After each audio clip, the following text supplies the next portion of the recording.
My husband's mistress knocked on my door and demanded that my children and I move out of our house. A woman I'd never seen before knocked on my door at 8 in the morning while my kids were eating breakfast. She stood there in designer heels and a dress that cost more than my monthly grocery budget. "You need to be out by the end of the month," she said, like she was discussing the weather. "Trevor and I are ready to make this our home." I thought she was insane. Some random woman showed up at my house talking about my husband Trevor and making demands. Then she held up a key, my house key. "Trevor gave this to me. He said you'd be difficult about the transition, but that you'd eventually understand this is what's best for everyone." She walked past me into my living room like she owned the place. Started talking about paint colors and which walls she'd knock down. My 3 kids stood there watching this stranger plan renovations to their home. "The children's rooms will make perfect guest suites once they're living with you full-time," she said.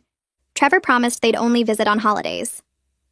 That's when I learned my husband had been having an affair with Natalie for 2 years. 2 years of business trips that were really romantic getaways. 2 years of working late meant dinner at her apartment. 2 years of lying while I raised our children and kept our home running. Natalie had emails from Trevor on her phone. Showed them to me right there in my kitchen. He'd promised her everything. The house, his retirement savings, and a fresh start without the baggage of his first family. "He's already talked to a lawyer," she said. "The papers will be served next week. Fighting will just make this harder on your children." She actually said that, like she cared about my kids while planning to steal their home. Trevor came home that night acting normal. Kissed me hello, played with the kids, ate the dinner I cooked. I didn't say anything about Natalie's visit. Wanted to see how far he'd take this lie. He even initiated intimacy that night. Held me afterward and said he loved me, all while planning to throw us out for his mistress. The next day, Natalie came back, this time with a contractor. They measured rooms and discussed budgets while I stood there documenting everything on my phone. She pointed at family photos and said, "These will all need to go, obviously. I'm thinking a more modern aesthetic." The contractor looked uncomfortable when he realized I lived there. "Ma'am, did you approve this consultation?" Natalie laughed. "She doesn't need to. This will be my house soon." That's when I started digging. Found out Natalie thought Trevor owned the house outright. He'd told her he'd bought it before we married, that I had no claim to it, that he was rich from family money and his executive salary. All lies. The house was in my name only. My grandmother had left it to me 5 years before I even met Trevor. He'd moved into my house. He had no legal claim to it at all. His executive job? He was middle management at a company that was about to downsize. His family's money? His parents were retired teachers living on Social Security. He'd been funding his affair with credit cards he'd opened in secret. $40,000 in debt for jewelry, trips, and deposits on venues for a wedding Natalie was already planning. She'd quit her job 6 months ago because Trevor told her she'd never have to work again. She'd given up her apartment and was living in a hotel he was paying for. A hotel that was about to kick her out because his credit card was maxed. I invited Natalie for coffee to discuss the transition. She showed up smug, carrying fabric samples for curtains. Started talking about how mature I was being about the situation. "Most first wives make such a fuss. But you understand Trevor deserves happiness." I let her talk. Let her describe their future. Let her show me the engagement ring Trevor had bought with a credit card that was about to be declined. Then I showed her the deed to my house. Her face went pale. "That's not possible," Trevor said. I showed her his real pay stubs. His middle management salary barely covered his car payment. She showed him the credit card statements with her hotel bills about to send him into bankruptcy. Showed her the email from his company about upcoming layoffs that would definitely include him. "He's been lying to both of us," I said. "But you're the one who quit her job and gave up her apartment for a fantasy." Natalie tried to recover. "He loves me. We'll figure it out together." That's when I played the recording of Trevor from that morning. I'd confronted him about the affair before he left for work. He'd broken down completely. "She means nothing." Natalie was just excited. "You're my wife, the mother of my children. I'll end it today. I'll do whatever it takes to save our marriage." I'd asked him directly what he'd promised her. I told her what she wanted to hear. She was so desperate for someone to save her. It was honestly pathetic how easily she believed everything. What kind of idiot quits their job for a married man? Requested Reds is on Spotify now. Check out link in the description or comments. Natalie sat frozen across from me, staring at her phone like the screen might change if she looked long enough. Tears ran down her face and ruined her perfect makeup. She looked up at me with red eyes and asked how long I'd known about the lies. I told her I discovered everything yesterday when she showed up at my door with that key. Her face crumpled and she put her head in her hands. I watched her shoulders shake and felt nothing. This woman had walked into my home and talked about turning my kids' rooms into guest suites. She'd planned my family's destruction while standing in my kitchen. The tears on her phone screen made the recording pause button look blurry. She wiped her eyes with a napkin and asked if I had more proof. I showed her the credit card statements I'd found that morning, all $40,000 of debt Trevor had hidden. She went pale, reading through the charges at restaurants and hotels, jewelry stores, and a wedding venue deposit. Her hands shook when she reached the hotel bill from last week, the one about to max out his final card. She admitted she had nowhere to go and less than $200 in her bank account. The hotel bill was due tomorrow, and Trevor's credit card would be declined. She'd given up her apartment 6 months ago, when he promised she'd never need to work again. I watched her realize she'd destroyed her life for a fantasy. Part of me felt satisfied seeing her understand what Trevor had done to both of us. But another part felt sorry for her because I knew exactly how she felt right now. That moment when everything you believed turns out to be lies. When the future you planned disappears in an instant. I'd felt it yesterday morning when she showed up at my door. She was feeling it now at this coffee shop table. I told Natalie she needed to figure out her own situation because I had 3 children to protect. My voice came out harder than I meant it to, but I couldn't help her. She'd chosen to believe a married man's promises and quit her job without checking if any of it was real. Those were her choices, and now she had to deal with them. She nodded without looking at me and stood up from the table. The fabric samples for curtains sat between us, and she left them there when she walked out. I sat alone for another 20 minutes drinking cold coffee and trying to process everything. My husband had destroyed 2 women's lives with his lies. He'd promised Natalie a future that didn't exist while promising me a marriage that was already over. He'd spent money we didn't have on a relationship that meant nothing to him. The recording on my phone proved he'd called her pathetic for believing him. But he'd also called me his wife and the mother of his children while planning to throw us out. I didn't know which woman he'd lied to more. Maybe he'd lied to both of us equally. Maybe he'd lied so much he didn't even know what the truth was anymore. When I got home, Trevor was playing video games in the living room like nothing had happened. And our kids were at the school and he'd taken the day off work, claiming he felt sick. I stood in the doorway watching him mash buttons on the controller. His eyes stayed locked on the TV screen where cartoon characters fought each other. This was the man I'd been married to for 13 years, the father of my 3 children. The person I'd trusted completely with my life and my future. He looked like a stranger sitting on my couch in my house. His hair needed washing and he wore the same clothes from yesterday. Empty soda cans covered the coffee table and a pizza box sat open on the floor. He hadn't even bothered to clean up or pretend everything was normal. He just sat there playing games in the middle of the day while his life fell apart around him. I thought about all the nights he'd come home late from work, all the business trips that were really romantic getaways, all the times he'd held me and said he loved me while planning to leave. My hands clenched into fists at my sides. I told Trevor I'd met with Natalie and knew everything about the promises, the debt, and the lies. He dropped the game controller and his face went pale. The controller bounced off the couch and landed on the floor. His character died on screen, but he didn't notice. He started talking fast, making excuses about how things got out of control, and he never meant for any of this to happen. The words poured out of him in a rush. He said Natalie had pursued him and he'd been weak. He said the affair meant nothing and he'd just been telling her what she wanted to hear. He said the debt wasn't as bad as it looked, and he had a plan to pay it off. He said he loved me and the kids and couldn't lose us. Every sentence was another lie or excuse or blame shifted onto someone else. And I stood there listening to him try to talk his way out of destroying our family. His voice got higher and more desperate as he talked. Sweat appeared on his forehead. He kept running his hands through his hair and looking around the room like he was searching for something to save him. Trevor stood up and tried to hug me, reaching for me with both arms. I stepped back and told him I needed space to think. He followed me down the hallway as I walked toward our bedroom.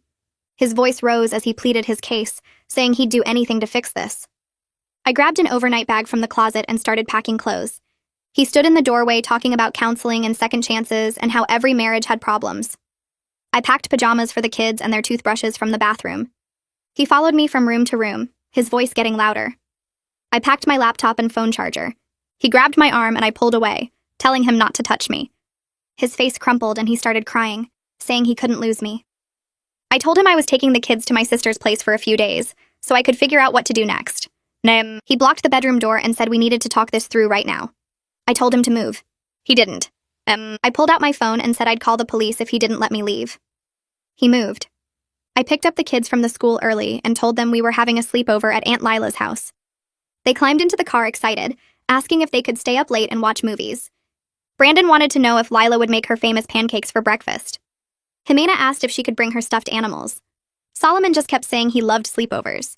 They didn't ask why we were leaving in the middle of a school day, or why I'd pulled them out of class early. They just chattered happily in the back seat about what games they'd play with their aunt. My phone buzzed constantly during the drive. Trevor sent 17 texts alternating between apologies and accusations that I was overreacting. He said I was being dramatic and making things worse. He said I was hurting the kids by taking them away from their home. No, he said I was refusing to listen to his side of the story. Then he'd apologize and beg me to come back so we could talk. Then he'd get angry again and say I was the one destroying our family. I turned my phone on silent and focused on driving. At Lila's apartment, I finally broke down and told her everything while the kids watched a movie in the other room. She held me while I cried on her couch. Then she got angry on my behalf, saying things about Trevor I wouldn't repeat in front of the kids. She paced around her living room listing all the ways he'd betrayed me. She brought me tissues and tea and let me talk until my voice went hoarse. She said she'd never liked Trevor but had kept quiet because I seemed happy. She said she'd always thought something was off about him but couldn't put her finger on it. Now it all made sense. She insisted I call a divorce attorney first thing tomorrow morning. She said I needed to protect myself and the kids before Trevor did more damage. She pulled up her laptop and started searching for lawyers who specialized in cases like mine. Her anger felt good because I was too tired to be angry anymore. I just felt numb and sad and scared about what came next. That night, I lay awake on Lila's couch listening to my children sleep in the guest room. The apartment was quiet, except for the hum of the refrigerator and occasional car passing outside. I thought about all the times Trevor had come home late from work with excuses about meetings and deadlines, all the business trips where he'd barely called home, all the moments I'd trusted him completely while he was with her. The betrayal felt like something heavy sitting on my chest, making it hard to breathe. I'd believed in our marriage and our future together. I'd believed he was working hard to support our family when really he was building a life with someone else. I'd believed his kisses and his promises while he planned to throw us away. Every memory from the past 2 years was contaminated now. Every holiday, every family dinner, every time he'd said he loved me. All of it was happening while he told another woman she was his future. I pulled Lila's blanket tighter around me and watched shadows move across the ceiling. In the morning, Lila helped me research divorce attorneys while the kids ate breakfast in front of cartoons. We found Veronica Vaughn, who specialized in cases involving hidden debt and infidelity. Her website showed reviews from other women who'd been through similar situations. One review said she'd protected a client's inherited property from a cheating husband. Another said she'd helped expose secret credit cards and gambling debts. Lila called the office and explained my situation to the receptionist. They had an opening that afternoon for a consultation.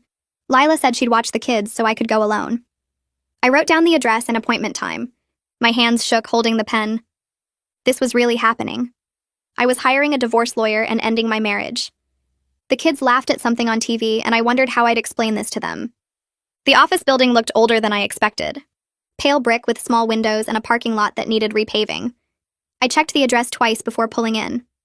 Veronica Vaughn's office was on the 3rd floor, and the elevator made grinding noises that matched how my stomach felt. The waiting room had beige carpet and magazines from 6 months ago. A receptionist smiled and told me to have a seat. I clutched my folder of documents and tried not to think about what I was actually doing here. Getting a divorce lawyer, ending my marriage, breaking up my kids' family. The door opened and a woman in her 50s walked out. She wore a navy suit and had gray streaks in her dark hair pulled back in a bun. Her handshake was firm and her eyes were kind but sharp. She led me into her office and gestured to a chair across from her desk. I sat down and opened the folder with shaking hands. The house deed came out first. She studied it carefully, running her finger down the page to where only my name appeared. Then I showed her the credit card statements I'd printed from Trevor's email. Her eyebrows went up as she scanned the charges. Hotels in Miami, jewelry stores, restaurant bills for 2. The recording played on my phone and she listened without interrupting. Trevor's voice filled the small office, admitting Natalie meant nothing and calling her pathetic. When it ended, Veronica set down her pen and looked at me. She said I was in a strong legal position. The house belonged to me alone through inheritance. The debt was entirely in Trevor's name. I had evidence of his affair and his lies. She asked about our children, and I told her about Brandon, Jimena, and Solomon. She made notes on a yellow legal pad. We talked about protecting my assets and keeping the kids stable through this. She asked if Trevor had access to our joint accounts, and I said yes. She wrote something down and underlined it twice. Veronica explained that what Trevor did counted as financial infidelity. He'd hidden major debt while making decisions about our family's future. That would help my case in court. She said I needed to open a separate bank account right away and move my paycheck there. I should document everything we owned together. Get copies of bank statements, investment accounts, retirement funds, anything with both our names. Take photos of valuable items in the house. Make a list of everything. She said Trevor might try to hide assets or drain accounts once he knew I was serious about divorce. I needed to move fast. She could file for a restraining order on our joint savings to freeze it until the court decided how to split things. I asked how long this would take, and she said it depended on whether Trevor fought me. If he contested custody or tried to claim he deserved part of the house, it could drag on for months. But given the evidence I had, she thought he'd eventually settle. I left her office with a list of tasks and a retainer agreement to sign. My hands still shook as I drove back toward my house. Trevor's car wasn't in the driveway when I pulled up. He'd be at work for another 4 hours at least. I went straight to his office and started opening drawers. File folders full of papers I'd never seen before. I photographed every page with my phone. Bank statements showing transfers I didn't recognize. Credit card bills I'd never known existed. Investment accounts I thought had more money in them. I downloaded statements from his laptop using the password he didn't know I knew. His email held more surprises. Messages to Natalie about trips they'd taken while I thought he was at conferences. Photos of them together at restaurants I couldn't afford. Receipts for jewelry I'd never received. I moved to his car next. The glove compartment had more credit card bills stuffed in the back. Charges at expensive hotels. Payments to wedding venues. Deposits on a honeymoon cruise. The total kept climbing as I added everything up. Not $40,000 like I'd thought. Closer to $45,000. All of it spent on another woman while I used coupons at the grocery store. I took photos of everything and uploaded them to a cloud account he couldn't access. Then I put everything back exactly where I'd found it. The whole process took 3 hours and left me exhausted and angry. Trevor's car pulled into the driveway at 6:15. I was still in his office with papers spread across the desk. I heard his footsteps come down the hall and stop in the doorway. He looked at me sitting in his chair, looked at the credit card statements laid out in neat rows, looked at the bank records showing transfers to accounts I wasn't supposed to know about. His face went red and he started yelling. I was invading his privacy, going through his personal things, acting crazy and paranoid. He said I had no right to snoop through his office like some jealous psycho. I let him yell until he ran out of steam. Then I told him calmly that I'd hired a divorce attorney. I'd met with her that afternoon and showed her everything. The affair, the debt, the lies about owning the house. She said I had a strong case. He needed to pack a bag and find somewhere else to stay tonight. His face changed from angry to shocked. He said I couldn't kick him out of his own house. This was his home too. He'd lived here for over a decade. He had rights. I stood up and walked to the filing cabinet, pulled out the house deed and held it up so he could see. My name was the only one on it. My grandmother had left it to me before I ever met him. He'd moved into my house. He had no legal claim to any of it. Trevor's face did something I'd never seen before. It crumbled like paper getting crushed. He said that wasn't possible. We'd lived here together all these years, raised our kids here, made a life here. How could the house just be mine? I reminded him he'd told Natalie the same lies, that he owned it, that I'd have to leave, that he could give it to her. All false. He'd been living in my house rent-free while going into massive debt to impress his mistress. He tried to argue, said the law wouldn't see it that way. Marriage meant shared property. I told him to call a lawyer and ask. The house was mine through inheritance and his name had never been added to the deed. He sank into a chair and put his head in his hands. Then he started crying. Big gasping sobs that made his shoulders shake. He said he was sorry. He'd made terrible mistakes. He'd do anything to fix this. We could go to counseling. He'd end things with Natalie completely. He'd get a second job to pay off the debt. Just please don't throw him out. Don't take his kids away. Don't destroy everything we'd built. I told him he'd destroyed it himself. He needed to pack a bag and leave tonight. Tomorrow we could figure out a schedule for him to see the kids. But tonight, he had to go. Trevor refused to move. He said he wasn't going anywhere. This was his home and his family. I couldn't force him to leave. I pulled out my phone and called my father. Dad answered on the second ring and I asked if he could come over. I needed help with something. He said he'd be there in 20 minutes. Trevor's eyes went wide when he realized what I'd done. He knew my father was a retired police officer. Knew Dad would side with me. Knew he'd make sure Trevor left without causing a scene. He stood up and started pacing. Said I was being unreasonable, making this harder than it needed to be. We could work this out if I'd just calm down and think rationally. I didn't respond, just sat there watching him panic. When Dad's truck pulled up outside, Trevor finally went to the bedroom to pack. I heard drawers opening and closing, hangers scraping in the closet, a suitcase zipper. Dad came in through the front door and I hugged him. He asked if I was okay and I nodded. Said I just needed him here to make sure things stayed calm. Trevor came out with a duffel bag and a rolling suitcase. He looked at my father standing in the living room with his arms crossed. Dad didn't say anything, just stood there looking official despite being in jeans and a flannel shirt. Trevor tried one more time, turned to me with tears on his face and begged me to reconsider. Said he loved me and the kids. Said he'd made mistakes but he could change. Said he'd do anything. I told him to leave. He picked up his bags and walked out the door.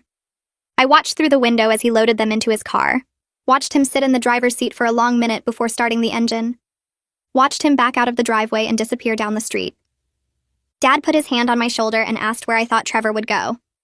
I said probably a motel, the cheap kind that took cash. His credit cards were maxed out and he didn't have many options. The next morning, I made pancakes for breakfast. The kids sat at the table eating and talking about school projects. Brandon had a science fair coming up. Jimena needed help with her math homework, and Solomon wanted to know if he could have a friend over this weekend. I waited until they'd finished eating before telling them I needed to talk about something important. Their faces got serious. Brandon put down his fork and looked at me with worried eyes. I said Dad and I were having some grown-up problems and needed time apart. He was staying somewhere else for a while so we could figure things out. Brandon asked immediately if we were getting divorced. His voice cracked on the word. I told him honestly that I didn't know yet. We needed time to think about what was best for everyone. But both parents loved them very much. That wouldn't change no matter what happened. Jimena started crying, asked if it was her fault, if she'd done something wrong. I pulled her into a hug and said no. This was about problems between adults, nothing the kids had done. Solomon looked confused, asked when Dad was coming home. I said he'd see Dad soon. We'd work out a schedule for visits.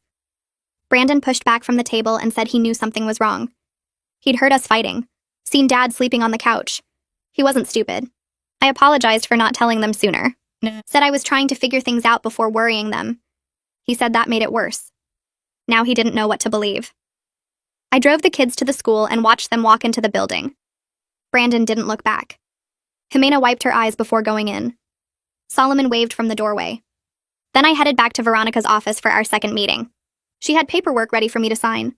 Divorce petition, financial disclosures, a request for a restraining order on our joint bank accounts. She explained each document before I signed. Said she'd file everything with the court today. Trevor would be served within a week. We talked about custody arrangements. She recommended I ask for primary physical custody, with Trevor getting visitation rights. Given his current living situation and financial problems, the court would likely agree. She also gave me names of family therapists who worked with children of divorce. Said the kids would need support through this transition. I took the list and promised to call. She asked if I'd opened a separate bank account yet. I said no, but I'd do it today. She stressed how important that was. Trevor might try to drain the joint accounts once he got served. I needed my money protected before that happened. I left her office with copies of everything we'd filed. The divorce was real now. Official. There was no going back from this. Trevor's mother called while I was at the bank. Her number showed up on my phone and I almost didn't answer. But I knew she'd keep calling until I did. Her voice was thick with tears when I picked up. She said Trevor had called her last night saying I'd kicked him out over nothing. That I was being cruel and unreasonable. That he didn't understand what he'd done wrong. She asked me to please reconsider.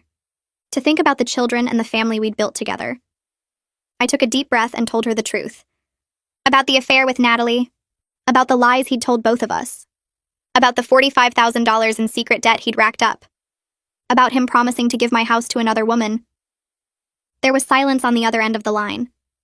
Then she said she had no idea. Trevor had told her everything was fine. That I was just going through something and being difficult. I said he'd lied to everyone. Me, Natalie, his parents, probably people at work. She apologized. Said she should have known something was wrong. Asked if there was anything she could do. I told her she could talk to Trevor about taking responsibility for his choices. About being honest for once. About being a good father even if he'd been a terrible husband. She said she would. Then she admitted she and Trevor's father couldn't help him financially. They were living on fixed retirement income and barely making ends meet themselves. I said I understood. We said goodbye, and I sat in the bank parking lot for a while before going inside. Veronica called me 3 days later. She'd served Trevor with the divorce papers at his workplace that morning. He'd been walking into the building when the process server handed him the envelope. She said he'd called her office within an hour. He was angry and humiliated, threatened to fight for custody of the kids, said he'd contest the divorce and make this as difficult as possible. He claimed he deserved half the house despite what the deed said, insisted he had rights after living there so long. Veronica said she'd told him to get his own attorney and have them call her, that nothing he said would change the facts. The house was mine. The debt was his. The affair was documented. He had no legal ground to stand on. My phone rang minutes after I hung up with Veronica. Trevor's name flashed on the screen. I answered, and he immediately started yelling. How could I do this to him? Serve him at work where everyone could see? Humiliate him in front of his coworkers?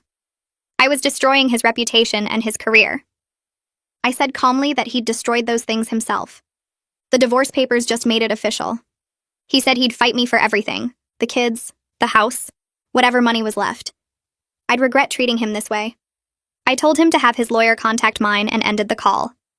I spent the next morning researching family therapists who specialized in helping kids through divorce. Found Isabella Curtis online with reviews from other parents going through separations. Her office could see us that week. I called and scheduled appointments for all 3 kids. Brandon's would be Tuesday after school, Jimena's on Wednesday, and Solomon's on Thursday. The receptionist asked if I wanted to come in first to discuss the situation. I said yes and booked myself for Monday afternoon. That same day, Trevor's phone started ringing constantly. He was still staying at the motel, calling me every few hours with updates I didn't ask for. Around 3 in the afternoon, his name flashed on my screen again. I almost didn't answer, but something made me pick up. His voice sounded different. Panicked. He said his boss had called him into a meeting that morning. The company was doing layoffs. His entire department was restructured. They were eliminating his position. He had 2 months of severance pay, and then nothing.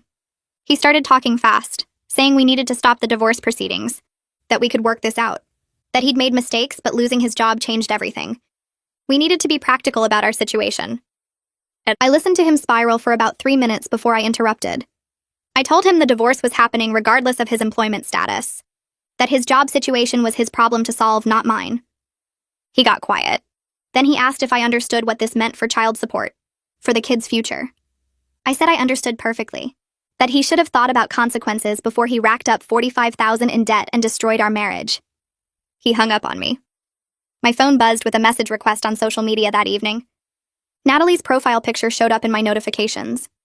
The message said she knew I probably didn't want to hear from her, that she was staying with a friend but needed to find work and get back on her feet. She said she was sorry for her role in everything, that she should have questioned Trevor's stories more carefully, that she'd been desperate and stupid. I stared at the message for a long time before responding. I told her I didn't know what she expected me to say. She replied immediately asking if we could meet for coffee one more time. She said she needed to show me something. I don't know why I agreed. Maybe I wanted to see how far Trevor's lies had spread. Maybe I just wanted to watch her suffer a little more. I told her to meet me at the same place we'd gone before, 2 days from now at 10 in the morning. Natalie looked worse than I'd ever seen her when she walked into the coffee shop. Her hair was pulled back in a messy ponytail. No makeup. Wearing jeans and a plain shirt instead of the designer clothes she'd shown up in before. She had dark circles under her eyes like she hadn't slept in days. We sat down and she immediately started talking. Trevor had been calling her constantly. Sometimes he blamed her for ruining his marriage. Other times he begged her to take him back. He'd call at 2 in the morning crying. Then call at 7 angry and accusing. She said she'd blocked his number twice, but he kept finding ways to contact her. Using different phones, creating new email addresses, showing up at her friend's apartment building.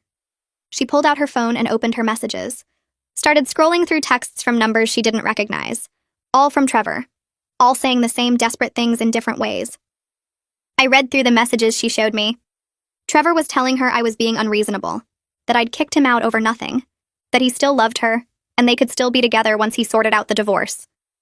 He was promising her they'd get through this together. That his lawyer said he had a good case for getting half the house. That his severance pay would tide them over until he found a better job. Every single thing he was telling her was a lie. I looked up at Natalie and saw she knew it too. She said she'd finally looked up property records online. Verified that I owned the house outright. She'd called his company pretending to be calling for him and learned about the layoffs. She'd checked court records and seen the divorce papers. She said she couldn't believe she'd been so stupid. That she'd given up everything for someone who couldn't tell the truth about anything. I told her Trevor was still lying to both of us because he couldn't face reality. That he'd rather keep spinning stories than deal with what he'd done. Monday afternoon, I met with Isabella Curtis alone before bringing the kids in. She had a warm office with comfortable chairs and toys in the corner for younger children. I explained the whole situation while she took notes. The affair, the lies, the financial mess, the divorce. She asked about the kids and how they were handling everything. I told her Brandon was angry and withdrawn. Jimena kept asking if this was her fault. Solomon didn't fully understand, but he could sense something was wrong. Isabella said those reactions were completely normal for their ages. She'd work with each of them individually at first, and then maybe do some family sessions later. She also suggested I consider individual therapy for myself. I said I'd think about it. The kids had their first sessions that week. Brandon went first and barely talked, according to Isabella. He answered her questions with one-word responses and spent most of the time staring at the floor. Jimena cried through half of her session, asking if Mommy and Daddy would get back together. Solomon mostly played with the toys and asked when he could see his dad again. Isabella called me after all 3 appointments and said they were processing things normally. Brandon's anger was expected. Jimena's sadness made sense. Solomon's confusion was appropriate for his age. She wanted to see them weekly for now and check in with me every few weeks about their progress. Maddox came over on Saturday with his toolbox and a bag from the hardware store. He'd bought new locks for all the doors and a security camera for the front entrance. I told him Trevor had been driving by the house at weird hours. Sometimes late at night, sometimes early in the morning before the kids woke up. He'd sit in his car across the street for 20 minutes just staring at the house. Maddox installed the new locks first. Then he mounted the camera above the front door and showed me how to check the footage on my phone. We spent the rest of the afternoon loading Trevor's remaining stuff into Maddox's truck. His clothes from the closet, his books from the shelves, his tools from the garage. Everything went into boxes and then into a storage unit Maddox had rented. I kept the key. Trevor could get his things when he found a permanent place to live. That evening, I sat down with each kid separately to answer their questions. Brandon came first. He sat on his bed with his arms crossed and asked me directly if Dad had cheated on me. I told him yes. He asked if that's why we were getting divorced. I said yes. He wanted to know if Dad was coming back. I said no. He nodded and didn't say anything else for a while. Then he asked if I was okay. I told him I would be. Jimena was next. She curled up next to me on the couch and asked if we could ever be a family again. I told her gently that Dad and I wouldn't be married anymore, but we'd both always be her parents. She asked if it was because of something she did. I promised her this had nothing to do with her or her brothers, that sometimes adults make bad choices that hurt the people they love. Solomon just wanted to know if he'd still see his dad. I told him yes, that Dad loved him very much and they'd spend time together soon. Trevor called me the following week saying he'd found an apartment. It was small and not in a great area, but it was all he could afford with his severance pay. He'd moved his stuff out of storage. He asked if he could see the kids. I said yes, but only supervised visits for now. We agreed he could come to Lila's house every other Saturday afternoon. The first visit happened that weekend. Trevor showed up with a bag of toys he couldn't afford and guilt written all over his face. The kids were excited to see him at first. They ran to him and he hugged them tight. But the afternoon was awkward. Long silences, forced conversations, Trevor trying too hard to act like everything was normal. Brandon barely engaged. Jimena kept looking at me like she needed permission to enjoy herself. Solomon was the only one who seemed genuinely happy. When Trevor left, he hugged each kid and promised he'd see them again soon. The phone calls started coming a few days later. Unknown numbers at first, then calls from 800 numbers, all looking for Trevor. Credit card companies wanting to know where he was, when he'd be making payments, if I knew how to reach him. I explained each time that we were separated, that I didn't have access to his accounts or his financial information. I gave them his new address and his phone number. One collector told me they were considering legal action, that the debt had gone unpaid for months, that they'd tried reaching him at his work number but he was no longer employed there. I felt a wave of relief knowing those accounts were only in his name, that his financial disaster couldn't touch me or the kids. Veronica filed the paperwork for temporary custody and child support the following Monday. She called me that afternoon to explain the court had scheduled a hearing for 3 weeks out. The judge would review Trevor's employment situation and determine support based on his previous salary, even though he currently had no income. She warned me Trevor's lawyer would argue for reduced payments given his unemployment, but the court typically expected parents to maintain their earning capacity. Trevor would need to find work fast or face serious consequences for non-payment. I scheduled an appointment with Kira Barrett, a credit counselor Veronica recommended. Her office was in a small building downtown, decorated with motivational posters about financial freedom. Kira was younger than I expected, maybe 30, with bright red glasses and a warm smile. She pulled up spreadsheets on her computer and asked detailed questions about my income, bills, and monthly expenses. I showed her bank statements, utility bills, and my paycheck stubs. She typed numbers into her software and studied the results. After 20 minutes, she turned the screen toward me and walked through a detailed budget. My income alone could cover everything since I owned the house outright. No mortgage meant I had flexibility other single parents didn't have. It would be tight, she said, especially with 3 kids. But manageable if I planned carefully and built an emergency fund. She helped me identify areas to cut back and showed me how to track spending. By the end of the meeting, I felt lighter. I could do this without Trevor's money. The house my grandmother left me was saving my family. That night, after the kids went to bed, I opened my laptop to check email. Trevor had sent a message at 2 a.m. with the subject line, "I'm sorry." I almost deleted it without reading, but curiosity won. The email was long, rambling, full of apologies and self-pity. He wrote that he messed up everything and didn't know how to fix it, that he never meant to hurt me or the kids, that Natalie had pursued him and he was weak, that he was scared and made terrible choices. He claimed he still loved me and wanted to work things out if I'd give him another chance. The whole thing made me angry all over again. No real accountability, just excuses. He blamed Natalie for pursuing him instead of owning his decisions. He talked about his fear and weakness like those were valid reasons to destroy our family. I closed the laptop without responding. He didn't deserve my energy. 2 weeks later, I heard through a mutual friend that Natalie found work as a receptionist at a dental office. She'd rented a small studio apartment in a cheaper part of town, the kind of place she never would have considered when she thought she was marrying into money. The friend said Natalie had blocked Trevor's number and refused to talk about him. She'd apparently told people she learned an expensive lesson about believing men who make big promises. I felt a strange mix of satisfaction and sympathy. She'd been lied to just like me, even if her role in my pain made it hard to feel too sorry for her. The custody hearing arrived on a cold Tuesday morning.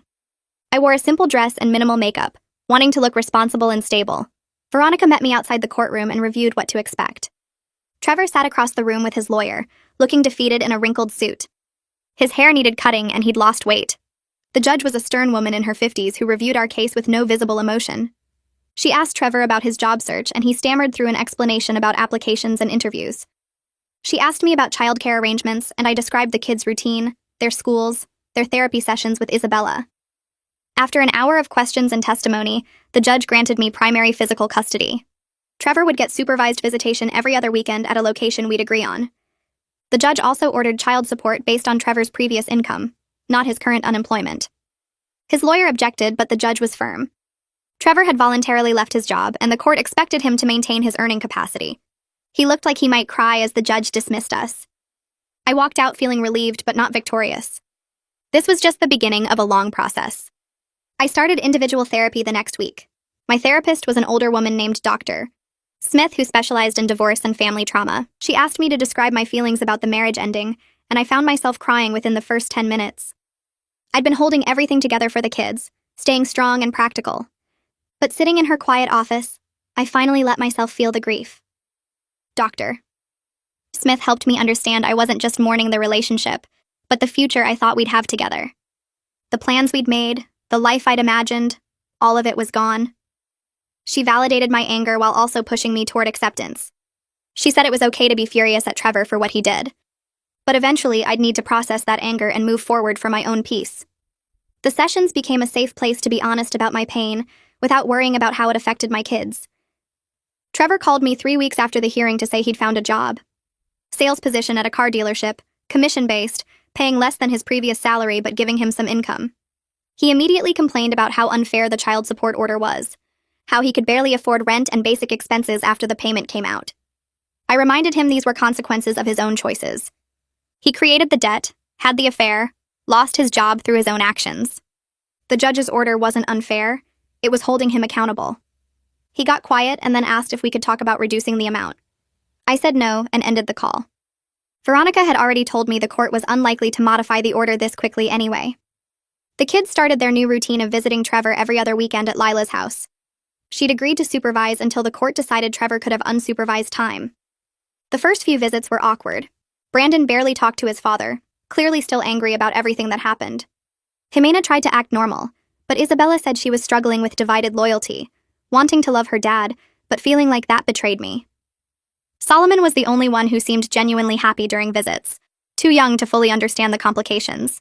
Trevor brought them small gifts he couldn't afford and tried too hard to make everything fun.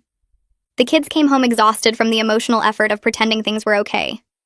A month into Trevor's new job, he called sounding panicked. His creditors had started garnishing his wages for the unpaid credit card debt. The garnishment took a huge chunk of his paycheck, leaving him with barely enough to cover rent and food. He asked again about reducing child support, and I refused again. I felt no sympathy for his financial crisis.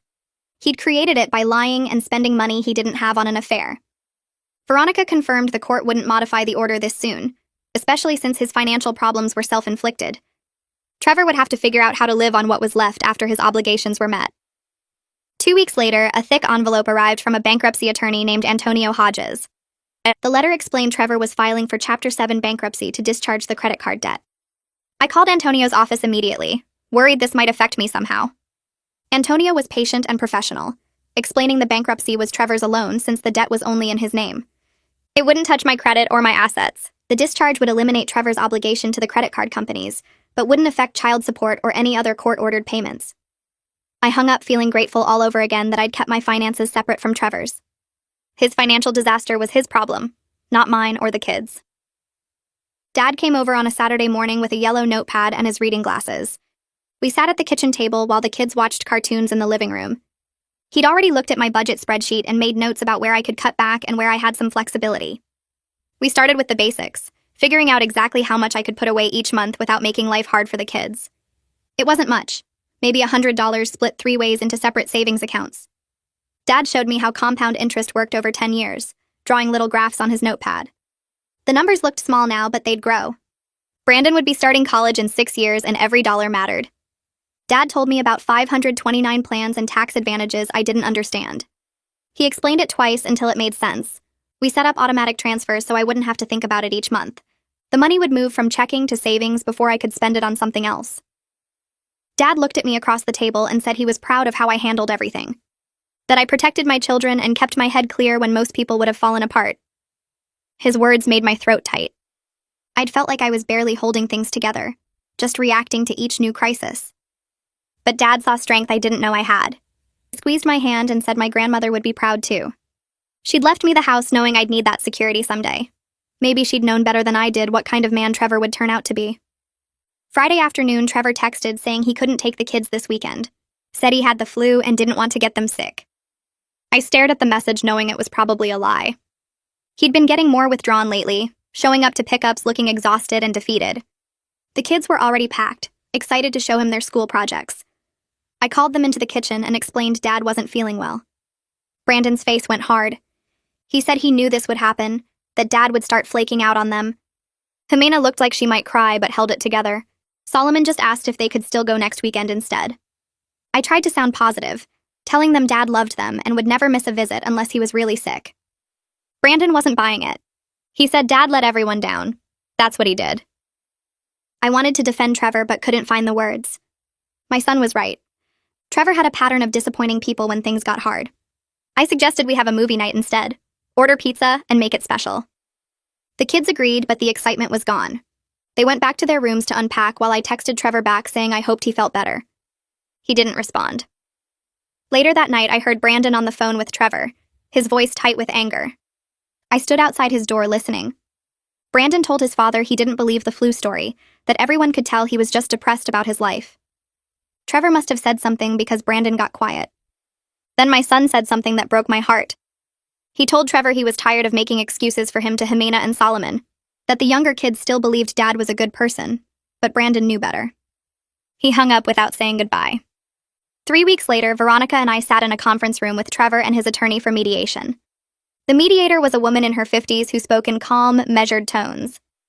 Trevor looked worse than I'd seen him, his shirt wrinkled and his hair too long. His attorney was young, probably fresh out of law school, clearly working cheap. Veronica had her files organized in neat folders, every document labeled and tabbed. Trevor's attorney started by saying his client wanted more visitation time and a reduction in child support. He argued Trevor had completed his parenting class and proved himself responsible. The support amount was leaving him unable to afford basic necessities. Veronica countered that Trevor's financial problems were self-inflicted and not the children's burden. The court had already set support based on his earning capacity, not his current situation. The mediator asked what visitation arrangement we could agree on. I said I'd accept unsupervised visits once Trevor completed the parenting class, which he had. Trevor looked relieved until Veronica added that the support amount would stay the same. His attorney argued for another 20 minutes, but the mediator sided with us. Trevor's debt and unemployment were consequences of his choices. The children shouldn't suffer because their father made poor decisions. We compromised on a schedule where Trevor got the kids every other weekend and one evening per week. He'd have them for half the summer break. But the support stayed at the court-ordered amount. Trevor signed the agreement without looking at me. His attorney packed up quickly, probably embarrassed by how poorly the mediation went. Veronica and I stayed behind to review the paperwork. She said this was a good outcome, that Trevor's attorney had been grasping at straws. I felt tired more than victorious. This was my children's father sitting across from me looking broken and desperate. There was no satisfaction in watching him fall apart, just sadness that this was what our marriage had become. The divorce was finalized on a Tuesday morning in late October, 3 months after Natalie knocked on my door.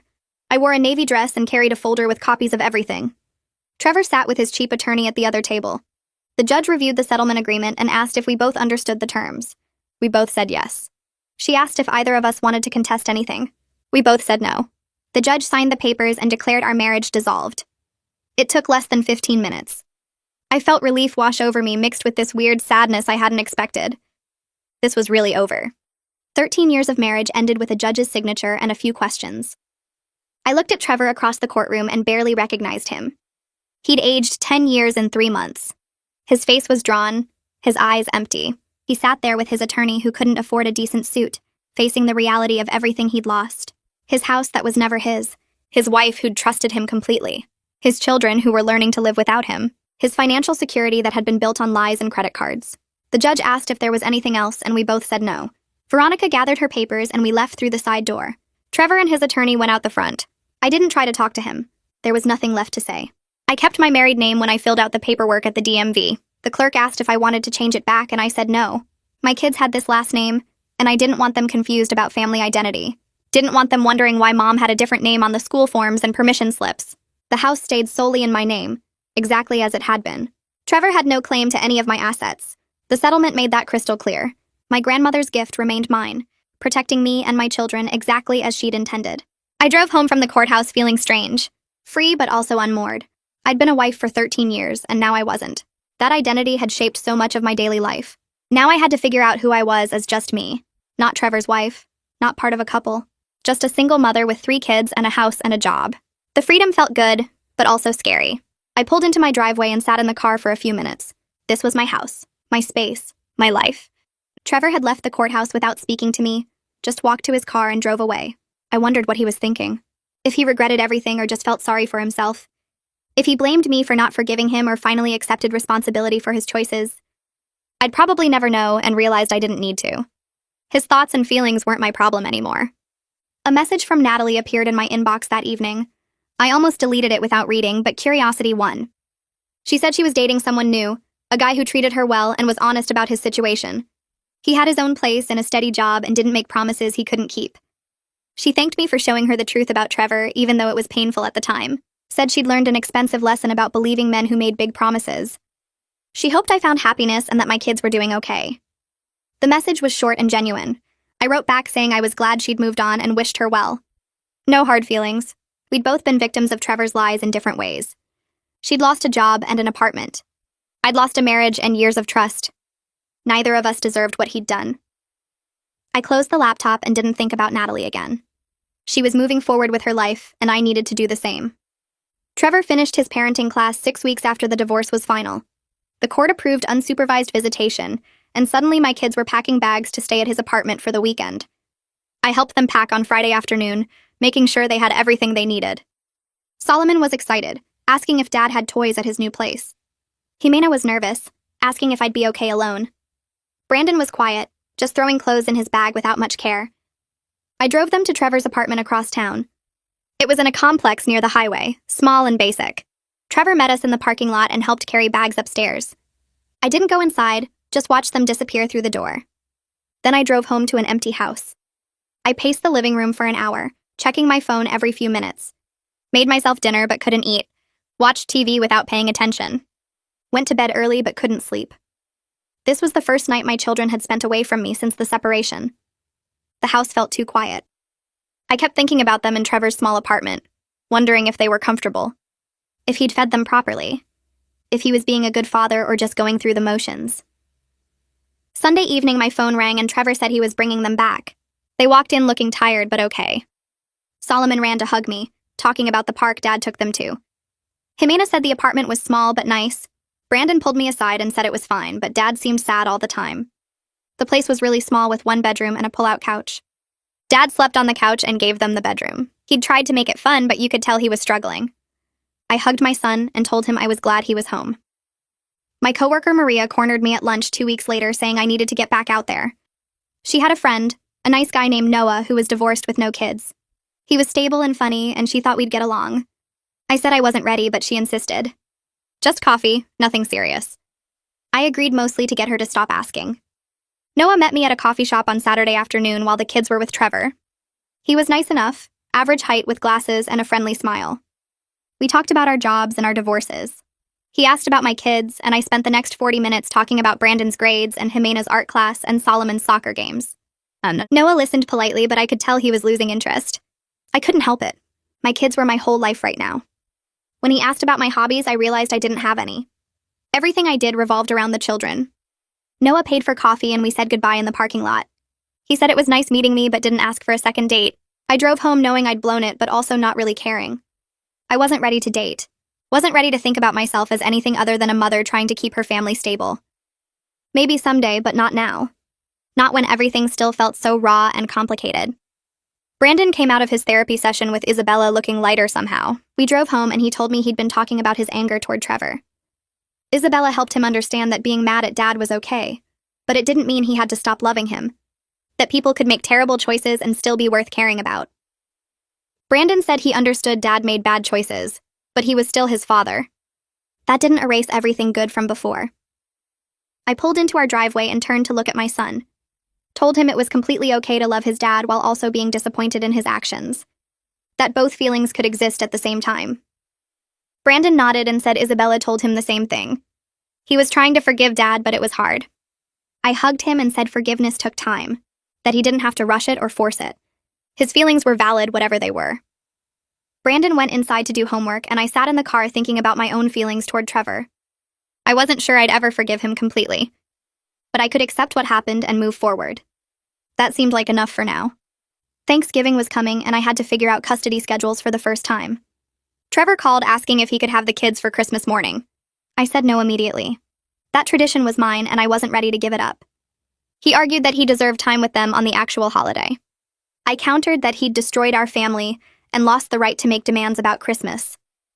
We went back and forth for 20 minutes before Veronica stepped in with a compromise. Trevor could have the kids Christmas Eve overnight. They'd wake up at his apartment, open presents there, then come home to me by noon for Christmas dinner. I hated it, but agreed. The kids needed both parents in their lives, even if it meant sharing holidays. I called Trevor back with the plan, and he accepted. His voice was quiet, defeated. He thanked me for being reasonable, even though I didn't feel reasonable. I felt angry and sad and cheated out of the Christmas morning I'd always imagined. But this was the new reality. Shared custody meant shared holidays. I'd have to get used to it.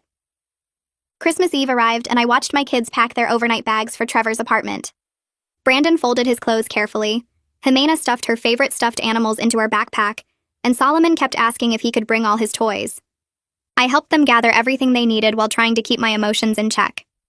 This was the first major holiday we'd spend apart, and it hurt more than I expected. Trevor picked them up at 6, and I hugged each of them goodbye, telling them to have fun and that I'd see them tomorrow.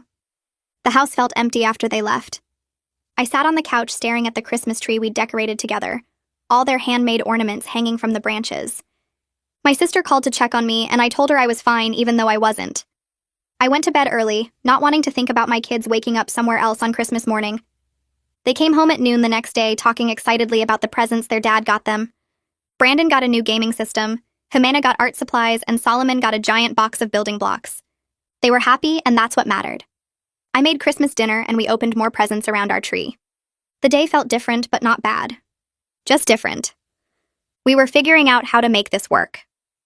Trevor called in February to tell me his bankruptcy was officially discharged. His wages weren't being taken anymore, and he could actually afford things again. He said he was looking for a better apartment with 2 bedrooms, so the kids could have their own space when they visited. I told him that sounded good and meant it. The kids needed a comfortable place at both homes. A few weeks later, he moved into a nicer place across town with actual bedrooms instead of just a pull-out couch. The kids came back from their first weekend there, excited to show me pictures of their room. They had bunk beds and their own closet and space for their stuff. Trevor seemed to be accepting his situation instead of fighting against it. He was still their father, and I wanted him to be a good one, even if our marriage was over. My boss called me into her office in March, and I assumed I'd done something wrong. Instead, she told me the company was promoting me to senior analyst with a significant salary increase. I'd been handling extra projects since the divorce, throwing myself into work to stay busy, and apparently it showed. The raise meant I could put more money into the kids' college funds and start an actual emergency savings account, instead of just hoping nothing broke. I drove home feeling lighter than I had in months. The financial stress that had been weighing on me eased up. I could breathe a little easier knowing we were secure. That night, I took the kids out for ice cream to celebrate and didn't worry about the cost. The independence felt powerful. I was taking care of my family on my own, and it was working. Jimena came out of her therapy session with Isabella in April and seemed more relaxed than usual. On the drive home, she told me Isabella said she was doing really well adjusting to having two homes. She wasn't as sad anymore and felt okay about the new normal. Solomon had been telling Isabella he liked having two houses because it meant two sets of toys and two rooms to play in. He talked about Dad's house and Mom's house like they were just normal parts of his life. Brandon's teacher called to say his grades had improved and he seemed more focused in class. His anger had transformed into something else, a maturity that made him seem older than 12. All three of them were finding their way through this. I ran into Trevor at Brandon's school science fair in May. We stood awkwardly near the refreshment table before he started asking about the kids' progress. I told him about their therapy updates and Brandon's improved grades. He looked genuinely happy to hear it. Then he apologized again for everything, saying he was in therapy now working on himself. He wanted to understand why he'd made such terrible choices. I told him I appreciated that, and was glad he was being a good father, despite everything that happened. We talked for another 10 minutes about normal parent stuff like summer camps and school supply lists. It felt strange, but not bad. We could do this co-parenting thing without hating each other. Lila came over for dinner in June, and we sat on the back porch after the kids went to bed. She told me she was proud of how I'd handled everything. I could have made Trevor's life much harder, could have turned the kids against him, could have dragged everything out in court, but I chose to protect the kids and let them love their father. She said that took real strength. I told her I did it for Brandon, Jimena, and Solomon, not for Trevor. They needed both parents in their lives even if those parents weren't together anymore. Lila squeezed my hand and said I was a better person than she would have been. I didn't feel particularly noble. I just felt tired and ready to move forward. 6 months after the divorce was final, I woke up one Saturday morning and realized I felt genuinely happy. The house was peaceful without the tension of Trevor's lies hanging over everything. My kids were laughing in the living room playing a board game. I had money in savings and a job I was good at. The panic and anger that had consumed me for months had faded into something manageable. I wasn't interested in dating yet, couldn't imagine letting someone new into our lives, but I was open to the possibility eventually. Maybe someday. For now, I was content with the life I'd built for myself and my children. Brandon mentioned in July that their dad had a girlfriend. The kids had met her a few times and said she was nice but not trying to be their mom. Her name was Sarah and she worked as a nurse. She knew about the affair and the divorce and accepted Trevor anyway.